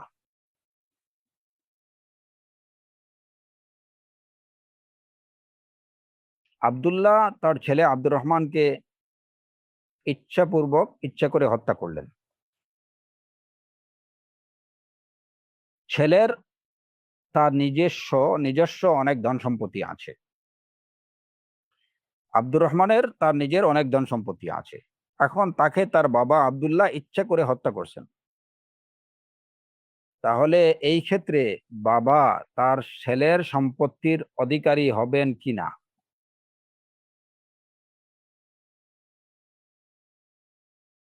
এখানে এই আলোচনাটা একটু আলাদাভাবে করার উদ্দেশ্য হচ্ছে যে কেসটা এক্সেপশন, এটা জেনারেল কোনো বিষয় না। প্রথম কথা হচ্ছে যে সাধারণত ছেলেরা বাবার উত্তরাধিকারী হয়, সম্পদের অধিকারী হয়, কিন্তু এখানে কেসটা হচ্ছে একটু ব্যতিক্রম। যে ছেলেকে হত্যা করছে, ছেলের হত্যাকারীকে বাবা। এখন ছেলের তার নিজস্ব সম্পদ আছে, ওই সম্পদের উত্তরাধিকারী তার বাবা হবেন কিনা? হাদিস সুস্পষ্টভাবে বলে দিচ্ছে যে না, যদি বাবা তার ছেলেকে হত্যা করে তাহলে সেই বাবাও তার ছেলের কোনো সম্পদের মালিক হবেন না। এবং দলিল হচ্ছে লাইসা লিল কাতিলি মিনাল মিরাসি শাইউন, দারকুতনি বাইহাকির হাদিস, সাহাহুল আলবানী রাহিমাহুল্লাহ। তো যে কাতিলের, যে হত্যাকারীর জন্য সম্পদের কোনো ভাগ নেই, নিহত ব্যক্তির সম্পদের কোনো ভাগ হত্যাকারী পাবে না। তো এখানে এটা জেনারেলি বলা হয়েছে। সুতরাং হত্যাকারী বাবা হোক কিংবা হত্যাকারী ছেলে হোক, যেই হোক না কেন, সে নিহত ব্যক্তির সম্পদের কোনো ভাগ পাবে না। এখন বাবাও যদি তার ছেলেকে হত্যা করে, তাহলে এই ক্ষেত্রেও বাবা তার ছেলের কোনো সম্পদের ভাগ পাবে না। হাদিসের বিষয়টা সুস্পষ্ট। প্রশ্নটা এখানে আলাদাভাবে কেন আসলো? প্রশ্নটা আসার একটা কারণ হচ্ছে যে মুসলিম সমাজে মুহাদ্দিসিনদের মধ্যে হোক, ফুকাহায়ে কেরামদের মধ্যে হোক, একটা হাদিস মুস্তাফিদ, মানে একটা সুপ্রসিদ্ধ হাদিস বা একদম খুব বহুল প্রচলিত একটা হাদিস, আনতা ওয়া মালুকা লি আবিক, আনতা ওয়া মালুকা লি আবিকা। হাদিসটা এই পর্যায়ে গেছে যে এটার গ্রহণযোগ্যতার বিষয়ে ফুকাহায়ে কেরাম বা মুহাদ্দিসিনরা বলেন যে এটার সনদের দিকে তাকানোর দরকার নেই, কারণ এটা মুসলিম সমাজে এটা এত গ্রহণযোগ্যতা বা এত বেশি সুপ্রসিদ্ধ যে এটার সনদের দিকে তাকানোর কোনো প্রয়োজন পড়ে না। আনতা ওয়া মালুকা লি আবিকা, তুমি এবং তোমার সম্পদ তোমার বাবার। তো পেশ লাগলো এই জায়গাতেই। প্রশ্নটা উত্থাপন হওয়ার কারণ হচ্ছে এই হাদিস, যে যদি তুমি এবং তোমার সম্পদ তোমার বাবার জন্য হয়, তাহলে তোমাকে যদি তোমার বাবা হত্যা করে, তাহলে তুমি তোমার তোমার সম্পদ সবই তোমার বাবার, তোমাকে তোমার বাবা হত্যা করলো সবই তো তোমার বাবার হওয়ার কথা। তাহলে এই ক্ষেত্রে এই প্রশ্নটা দেখা দিতে পারে যে বাবা যদি ছেলেকে হত্যা করে, তাহলে সে ছেলের সম্পদ থেকে বঞ্চিত হবে না, কারণ ছেলে এবং ছেলের সম্পত্তি সবই তার বাবার। হাদিস বলছি সেটা, কিন্তু প্রকৃত বিধানটা কি? বিধান হচ্ছে লাইসা লিল কাতিলি মিনাল মিরাসি শাইউন। এখানে বাবা হিসাবে কি নেই? ওই হাদিসে যেখানে রাসূলুল্লাহ সাল্লাল্লাহু আলাইহি সাল্লাম বলছেন যে তুমি এবং তোমার সম্পদ তোমার বাবার জন্য, সেটা হচ্ছে সাধারণভাবে যতক্ষণ বাবা বাবাই থাকবে, কিন্তু বাবা যখন কাতিল বা খুনি হয়ে যাবে, বাবা যখন খুনি হয়ে যাবে, তখন তার ক্ষেত্রে বিধান কি সেটা ওই হাদিস বলে দিচ্ছে, লাইসা লিল কাতিলি মিনাল মিরাসি শাইউন। সেই হত্যাকারী বাবা হোক, ভাই হোক, পুত্র হোক, যাই হোক, যেই হোক না কেন, লাইসা লিল কাতিলি মিনাল মিরাসি শাইউন। কিন্তু বাবা যদি বাবা থাকে, বাবা যদি খুনি না হয়, তাহলে আনতা ওয়া মালুকা লি আবিকা, ওই হাদিসের জায়গায় ঠিক আছে। যদিও ওই হাদিসের অনেক অনেক ব্যাখ্যা এবং অনেক বিশ্লেষণ আছে, যে কতটুকু আনতা ওয়া মালুকা লি আবিক, পিতার উপরে পুত্রের উপরে বাবার অধিকার কতটুকু, তার সম্পদের পুত্রের সম্পদের উপরে বাবার অধিকার কতটুকু, এ বিষয়ে বিস্তারিত ব্যাখ্যা আছে। তো কথা হচ্ছে যে বাবা যতক্ষণ পর্যন্ত সাধারণভাবে বাবাই থাকবে, ততক্ষণ পর্যন্ত ওই হাদিস প্রযোজ্য হবে, আনতা ওয়া মালুকা লি আবিক। কিন্তু বাবা যখন খুনি হবে, তখন বাবা যখন ছেলের খুনি হয়ে যাবে, তখন তার ক্ষেত্রে রাসূলুল্লাহ সাল্লাল্লাহু আলাইহি ওয়াসাল্লামের এই হাদিস প্রযোজ্য হবে, লাইসা লিল কাতিলি মিনাল মিরাসি শাইউন। কারণ এই হাদিসটা হচ্ছে আম, হত্যাকারীর জন্য মিরাসের কোনো সম্পদের কোনো অংশ নেই।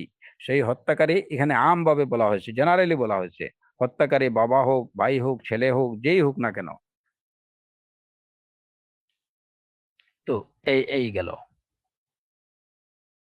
আমরা এরপরে যে বিষয়টা, এখানে যেহেতু কেসাসের বিষয় আসলো, কেসাসের বিষয়ে সামান্য আলোচনা করা দরকার, যে কেসাসের শর্তটা কি। যখন হত্যার বদলে হত্যা করতে হলে কিছু শর্ত আছে। প্রথম শর্ত হলো যে আমরা ইতিমধ্যে আলোচনা করেছি, যে নিহত ব্যক্তি যাকে সে হত্যা মানে হত্যাকারী যাকে হত্যা করছে, সে নিহত ব্যক্তি হতে হবে মাসুম উদ্দাম, মানে যাকে হত্যা করা জায়েজ না এরকম লোক হতে হবে। এখন যদি হারবি হয়, হ্যাঁ, কিংবা এমন কোনো লোক হয় যাকে হত্যা করা শরীয়তের দৃষ্টিতে জায়েজ, এমন লোককে যদি কেউ হত্যা করে ফেলে, তাহলে এই হত্যার বদলে কেসাস, মানে হত্যার বদলে কেসাস নেওয়া যাবে না। যেমন ধরেন হয়তো বিবাহিত কেউ ব্যভিচার করছে, এরকম একটা লোককে কেউ হত্যা করে ফেলছে। যেমন এই ধরনের ঘটনাও আমাদের মানে কিতে ঘটে। যেমন হয়তো একটা একটা ছেলে, হ্যাঁ, কোনো একটা বখাটে ছেলে অন্য একটা লোকের বোনকে দর্শন করছে, বা এই প্রচন্ড রাগান্বিত হয়ে ওই দর্শককে মেরে ফেলছে। এই ক্ষেত্রে সে তো যাই হোক একজন মুসলিমকে সে হত্যা করছে, যদিও সে দর্শনকারী, সে দর্শক। কারণ বোনকে দর্শন করছে যে লোকটা, ওই লোকটাকে, ওই দর্শককে সেই দর্শিতা বোনের ভাই হত্যা করে ফেলছে। তাহলে এখন কি তাকে হত্যার বদলে হত্যা করা যাবে? যদি শরিয়াতের বিধান হচ্ছে যে না, এই ক্ষেত্রে তাকে হত্যা করা যাবে না, কারণ সে এমন এক ব্যক্তিকে হত্যা করছে যাকে হত্যা করা শরিয়তের দৃষ্টিতে জায়েজ। হ্যাঁ, এখানে কথা হচ্ছে যে ওই দর্শনকারী সে বিবাহিত কিনা এই বিষয়টা কি হতে হবে, প্রমাণিত হতে হবে। যদি দেখা যায় যে সে দর্শিতার ভাই এমন লোককে হত্যা করছে যে ওই দর্শনকারী সে বিবাহিত না, অবিবাহিত, তাহলে তার ক্ষেত্রে মাসালা ভিন্ন হবে। তখন এই হত্যার বদলে হত্যা কিসাস এটা প্রযোজ্য হবে। কিন্তু দর্শনকারী যদি বিবাহিত হয় আর তাকে যদি দর্শিতার ভাই বা বাবা বা আত্মীয় কেউ যদি হত্যা করে ফেলে, তাহলে এই হত্যার বদলে হত্যা করা যাবে না, কারণ নিহত ব্যক্তি মাসুম উদ্দাম না, অর্থাৎ তার রক্ত নিরাপদ না। সে এমন কাজ করছে যে শরীয়তের দৃষ্টিতে তার রক্ত হালাল হয়ে আছে, সে হত্যার যোগ্য হয়ে আছে। যদিও ওই হত্যাটা, তার শাস্তির বিধানটা কার্যকর হওয়ার কথা ছিল প্রকৃত অথরিটি যারা, তাদের মাধ্যমে। সে অন্যায় করছে যে আইনকে নিজের হাতে তুলে নিয়েছে, এটা তার অন্যায় হয়েছে। যে হত্যাযোগ্য একটা লোককে হত্যা যে কেউ চাইলে হত্যা করতে পারে না, হত্যা করার অধিকার তার নেই। অবশ্যই সুনির্দিষ্ট কর্তৃপক্ষ যারা আছেন, শাসক বর্গ যারা আছেন, বিচার তারা করবেন। সুতরাং বিচারের দায়িত্ব নিজের হাতে তুলে নেয়া বা আইনকে নিজের হাতে তুলে নেয়া, এটা, এই যে কাজটা সে করছে, এটা অবশ্যই অপরাধ করছে। কিন্তু এই অপরাধের কারণে তাকে হত্যা করা যাবে না, কারণ সব মিলে সে এমন একটা লোককে হত্যা করছে যে লোকটা হত্যাযোগ্য। সুতরাং কিসাসের ক্ষেত্রে এই শর্তটা বিশেষভাবে খেয়াল রাখতে হবে যে হত্যাকারী কাকে হত্যা করছে। হত্যাকারী যদি এমন লোককে হত্যা করে যে লোকটা কোনোভাবেই হত্যাযোগ্য না, যে লোকটা যে লোকটার রক্ত নিরাপদ, যে লোকটা হত্যার যোগ্য না, এমন লোককে হত্যা করছে, তাহলে সেই ক্ষেত্রেই হত্যার বদলে হত্যার প্রশ্ন আসবে।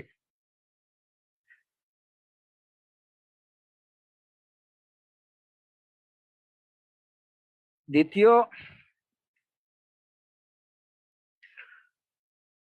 শর্ত হলো যে হত্যাকারী সে অবশ্যই সাবালক হতে হবে। আমরা এই বিষয়ে আলোচনা করেছি গত সেশনে। এখন যদি হত্যাকারী কি হয়, অপ্রাপ্ত বয়স্ক হয় কিংবা সে পাগল হয়, তাহলে এটা ইচ্ছাপূর্বক হত্যা বলে গণ্য হবে না এবং এই ক্ষেত্রে কিসাস প্রযোজ্য হবে না। যেমন একটা অপ্রাপ্ত বয়স্ক ছেলে কোনো একটা লোককে পাথর দিয়ে আঘাত করছে, ইচ্ছা করেই আঘাত করছে, লোকটা মারা গেছে, তাহলে এইটা এখন কি ওই ওই ওই অপ্রাপ্ত বয়স্ক ওই বালকটাকে বা ছেলেটাকে কি হত্যার বদলে হত্যা করতে হবে? না। সুতরাং হত্যাকারী, কিসাসের ক্ষেত্রে হত্যাকারী অবশ্যই প্রাপ্তবয়স্ক এবং সুস্থ মস্তিষ্কের অধিকারী হতে হবে। একটা পাগল কাউকে মেরে ফেললো, এখন ওই হত্যার বদলে তাকে হত্যা করা, তার থেকে কিসাস নেওয়া, এটা শরীয়ত সম্মত না। তৃতীয় শর্ত হলো যে যে ব্যক্তিকে হত্যা করছে সেই ব্যক্তি দিনের দিক থেকে হত্যাকারী থেকে শ্রেষ্ঠ যেন না হয়। অর্থাৎ হত্যাকারী বা নিহত ব্যক্তি থেকে যিনি হত্যা করছেন, হত্যাকারী যদি নিহত ব্যক্তি থেকে দিনের দিক থেকে যদি শ্রেষ্ঠ হয়, তাহলে এই ক্ষেত্রে তাকে হত্যা করা যাবে না, এই ক্ষেত্রে কিসাস প্রযোজ্য হবে না। বিষয়টা হলো, যেমন ধরেন যে একজন মুসলিম, আমাদের বিশ্বাস ইসলাম এটা হচ্ছে সর্বশ্রেষ্ঠ দিন, আল্লাহ আজ্জা ওয়া জাল্লা কর্তৃক মনোনীত একমাত্র দিন হচ্ছে ইসলাম। আল ইয়াউমা আকমালতু লাকুম দীনাকুম ওয়া আতমামতু আলাইকুম নি'মাতি ওয়া রাদিতু লাকুমুল ইসলাম দীনা। সুতরাং ইসলামের অনুসারী যারা, একজন মুসলিম সে অন্য যে কোনো ধর্মাবলম্বী থেকে সে শ্রেষ্ঠ। শরীয়তের বিধান হচ্ছে, যদি কোনো মুসলিম হত্যাকারী যদি মুসলিম হয় এবং কোনো অমুসলিমকে সে যদি হত্যা করে, তাহলে এই হত্যার বদলে হত্যা কিসাস প্রযোজ্য হবে না। কারণ দিনের দিক থেকে হত্যাকারী সে এমন এক দিনের অনুসারী যে দিন হচ্ছে সর্বশ্রেষ্ঠ। সুতরাং সর্বশ্রেষ্ঠ দিনের অনুসারী লোক হেও শ্রেষ্ঠ। এখন একটা শ্রেষ্ঠ লোকের একটা একটা কম শ্রেষ্ঠ কিংবা নিকৃষ্ট, ইন্নামাল মুশরিকুনা নাজাস, মুশরিকরা হচ্ছে নাজাস। তো একজন নাজাস, নাপাক, নিকৃষ্ট ব্যক্তিকে হত্যার কারণে একজন উৎকৃষ্ট লোককে হত্যা করা, এটা দ্বীনে ইসলামে বিধানের মধ্যে পড়ে না। এটা দিয়ে ইসলামের বিধান হচ্ছে যে কিসাসের ক্ষেত্রে অবশ্যই দেখতে হবে যিনি হত্যা করেছেন তিনি যদি নিহত ব্যক্তি থেকে দিনের দিক থেকে শ্রেষ্ঠ হয়ে থাকেন, তাহলে এই ক্ষেত্রে কিসাস প্রযোজ্য হবে না। কিন্তু দুইজনেই মুসলিম, দুইজন একই ধর্মের অনুসারী, তাহলে এটা এই ক্ষেত্রে কিসাস প্রযোজ্য হবে।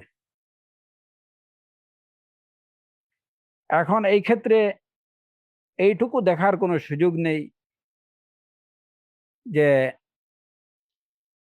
একটা সাধারণ মুসলিম একজন আলেমে দিনকে মেরে ফেলছে।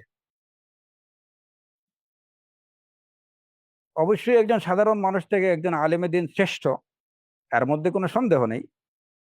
কুল হাল ইয়াস্তাউইল্লাযীনা ইয়ালামুন ওয়াল্লাযীনা লা ইয়ালামুন, আল্লাহ আযজা ওয়া জাল্লা কোরআনে কারীমে বলছেন, হে নবী আপনি বলুন, যারা জানে, জ্ঞান রাখে, দিনের জ্ঞান রাখে এবং যারা দিনের জ্ঞান রাখে না, এরা উভয় কি সমান? কুল হাল ইয়াস্তাউইল্লাযীনা ইয়ালামুনা ওয়াল্লাযীনা লা ইয়ালামুন, এরা উভয় সমান না। অবশ্যই একজন আলেমে দিন, দিনের জ্ঞান যিনি রাখেন তিনি শ্রেষ্ঠ যে ওই ব্যক্তি থেকে যে দিনের জ্ঞান রাখে না। কিন্তু কিসাসের ক্ষেত্রে এই বিষয়টা বিবেচ্য হবে না। এখানে কেবলমাত্র দিনের বিষয়টা দেখতে হবে যে দুইজনই মুসলিম।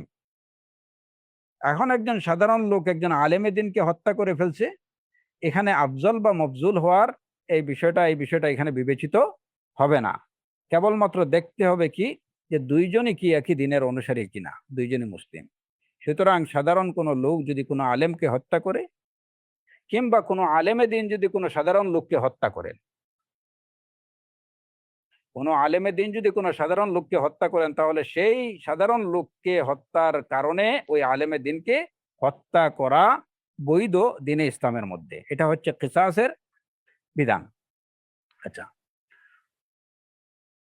এখানে আমি যেহেতু এই কয়টা দিন থেকে আমরা ওই এই যে হত্যাকাণ্ডের বিষয় নিয়ে আলোচনা করছি এবং মূল উদ্দেশ্য হচ্ছে যে সমাজ থেকে রক্তপাত বন্ধ করা, মানুষ যেন এই দিনের বিধানগুলো জানে এবং এই ধরনের সবচেয়ে নিকৃষ্ট কাজ ইয়াউমাল কিয়ামা আল্লাহ আযজা ওয়া জাল্লা তার হকের বিষয়ে হিসাব নেওয়ার পরে সর্বপ্রথম যে বিষয়ের বান্দাদের মানুষের হক অধিকারের মধ্যে যে বিষয়ের হিসাবটা নেবেন সেটা হচ্ছে এই যে রক্তপাত হত্যাকাণ্ডের হিসাব।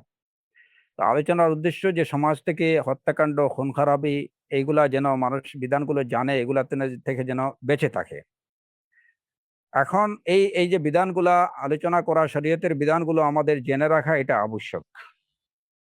এখানে আমি একদম স্পষ্টভাবে বলে রাখছি এবং আমাদের সব আলোচনায় আমরা বলেছি, আগেও বলেছি এবং সবসময় আমাদের যে উসুল, যেটা আমাদের মূলনীতি, যেটা যে কোনো বিচার কার্য বাস্তবায়ন করার অধিকার কেবলমাত্র রাষ্ট্রের, এটা কোনো ব্যক্তির না, এটা কোনো গোষ্ঠীর না। সুতরাং এরকম ভাবা এটা কোনোভাবেই ইসলামের বিধানের মধ্যে পড়বে না যে আপনি ইসলামের একটা শাসন, ইসলামের একটা বিধান আপনি নিজে নিজে কায়েম করে ফেলবেন।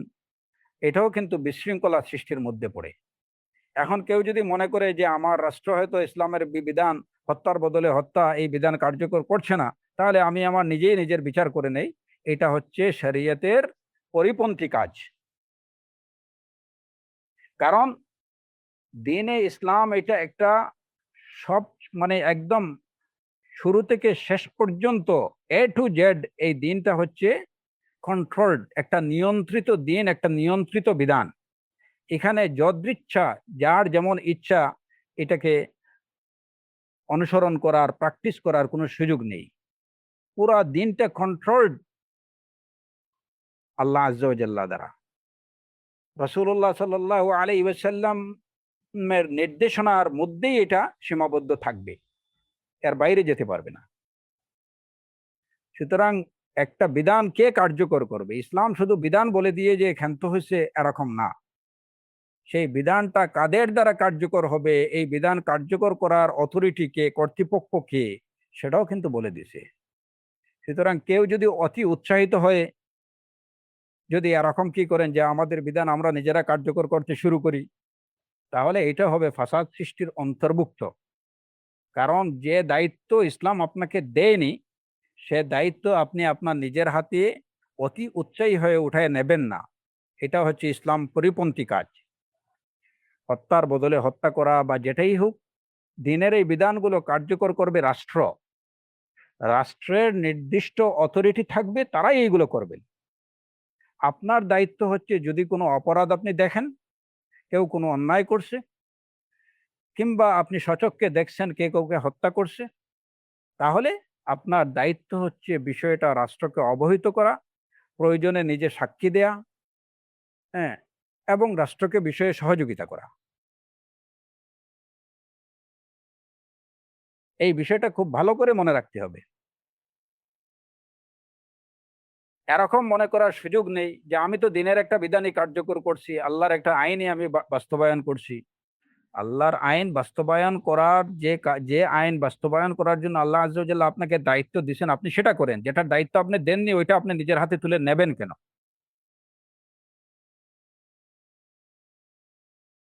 আপনাকে আল্লাহ আজ্জা ওয়া জাল্লা বলছেন ওয়া আকিমুস সালাতা ওয়া আতুজ যাকাত ওয়ারকাউ মা'আর রাকিঈন। আপনাকে যেগুলো করতে বলা হয়েছে আপনি সেগুলো করেন। আপনাকে বলা হয়েছে আপনি ভালো কাজের আদেশ দেন। তা'মুরুনা বিল মা'রুফি ওয়া তানহাউনা আনিল মুনকার। ভালো কাজের আদেশ দেন, অন্যায় কাজ থেকে আপনি নিষেধ করেন। আপনার দায়িত্ব এতটুকু। লাস্তা আলাইহিম বিমুসাইতির।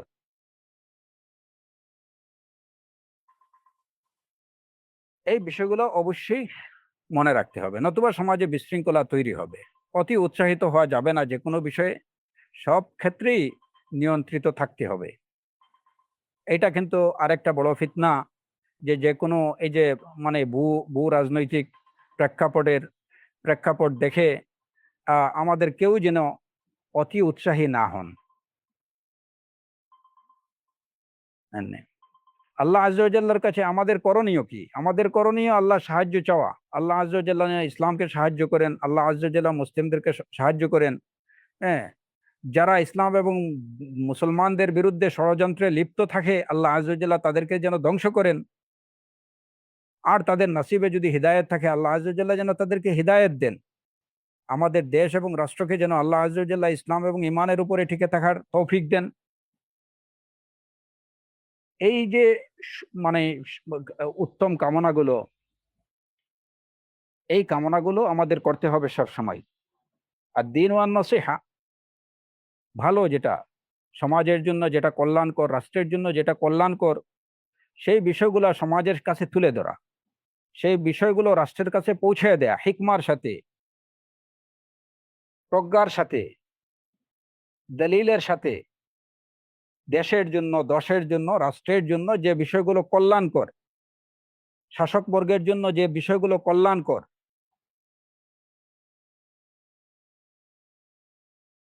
সেই বিষয়গুলো তাদের সামনে তুলে ধরা। আমাদের কাজ, দায়িত্ব হচ্ছে এতটুকু, তা'মুরুনা বিল মা'রুফ ওয়া তানহাউনা আনিল মুনকার। এবং এই আমর বিল মা'রুফ বা নাহি আনিল মুনকার, এটাও নিজস্ব পদ্ধতিতে করলে হবে না। এটাও করতে হবে হিকমার সাথে, এটা করতে হবে নম্রতা বজায় রেখে, ভদ্রতা বজায় রেখে, ইসলামী আখলাক অনুসরণ করে করতে হবে। আপনি রাষ্ট্রকে, সরকারকে কোনো বিষয়ে একটা ভালো পরামর্শ দেবেন, সেই পরামর্শটা কিভাবে দেবেন? সেই নীতিও তো ইসলাম বলে দিছে, আপনাকে সেই নীতি অনুযায়ী সেটা গভর্নমেন্টের কাছে আপনাকে পৌঁছায় দিতে হবে, সমাজের কাছে সেটা তুলে ধরতে হবে। ওই নীতির বাইরে গিয়ে কোনো কিছু করলে সেটা ইসলাম অনুমোদন করবে না, এবং এটা আল্লাহ আযজা ওয়া জাল্লার কাছে গ্রহণযোগ্য হবে না।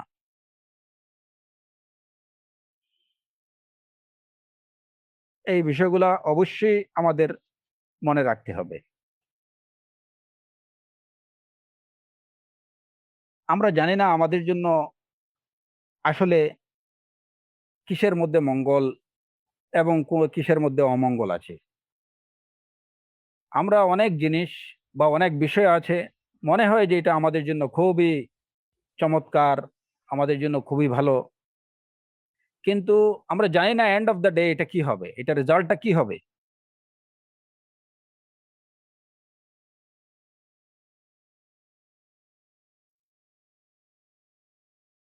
আবার অনেক জিনিস আছে, অনেক কিছু দেখে আমরা খুব মন খারাপ করি, কিন্তু আসলে জানি না যে দিন শেষে এটা আমাদের জন্য কি হবে, এটা আমাদের জন্য কল্যাণকর হতে পারে। কোরআনে কারীমে আল্লাহ আযজা ওয়া জাল্লা এই কথাটাই বলছেন, আসা আন তুহিব্বু শাইআন ওয়া হুয়া শাররুল লাকুম, আসা আন তাকরাহু শাইআন ওয়া হুয়া খায়রুল লাকুম। সুতরাং যে কোনো বিষয়ে, এবং বিশেষ করে আমি বলবো যে এই যে ভূ রাজনৈতিক যে যে পরিবর্তনগুলো আমাদের সামনে আসতেছে, আমরা সবকিছুতে মঙ্গল কামনা করি, যেন আল্লাহ আযজা ওয়া জাল্লা এই সবকিছুর মধ্যেই আমাদের জন্য মঙ্গল রাখেন।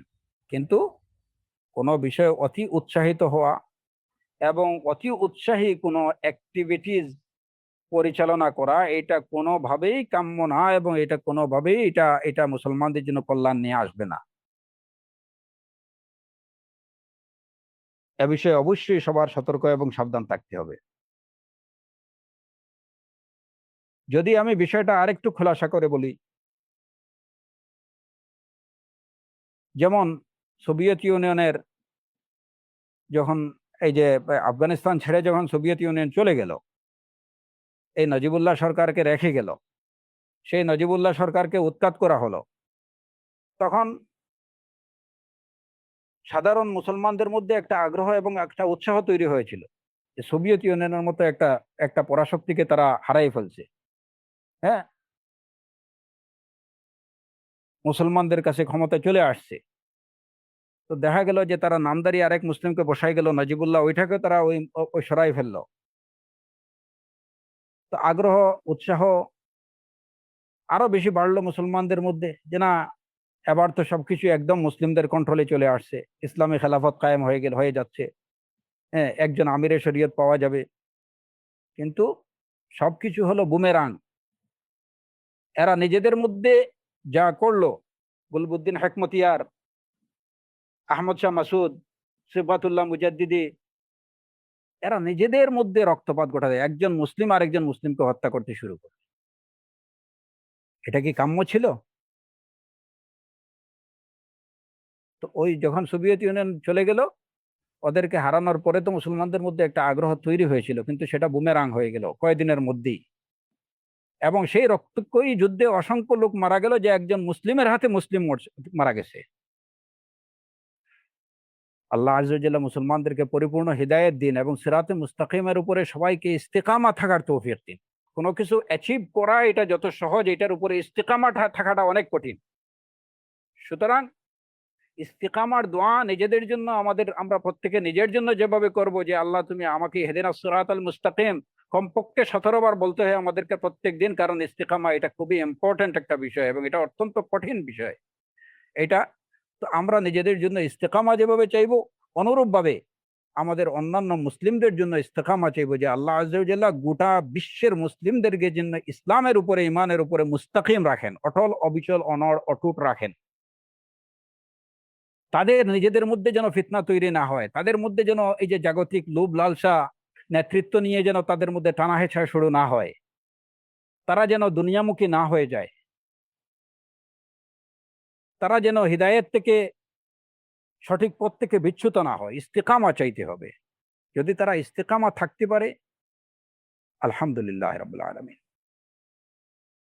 তো নিজেদের জন্য যেভাবে ইস্তেকামা চাইতে হবে, গোটা মুসলিম উম্মার জন্য ইস্তেকামা চাইতে হবে। এবং এটাই বিষয়, দেখার বিষয় এইটাই যে কে কতটুকু হিদায়তের উপরে, সিরাতে মুস্তাকিম সঠিক পথের উপরে টিকে থাকতে পারতেছে, তখনই কল্যাণের আশা করা যাবে। এক আল্লাহ আযজা ওয়া জাল্লা আমাদের সবাইকে দ্বীনে ইসলামের উপরে অটল এবং অবিচল থাকার তৌফিক দিন। সমাজ থেকে সব ধরনের ফিতনা ফাসাদ দূর করুন। সব ধরনের ফাসাদ থেকে মুসলিম উম্মাহ যেন বিশৃঙ্খলা থেকে, ফিতনা থেকে, ফাসাদ থেকে নিরাপদ থাকতে পারে, আল্লাহ আযজা ওয়া জাল সেই তৌফিক সমগ্র মুসলিম উম্মাহকে দান করুন।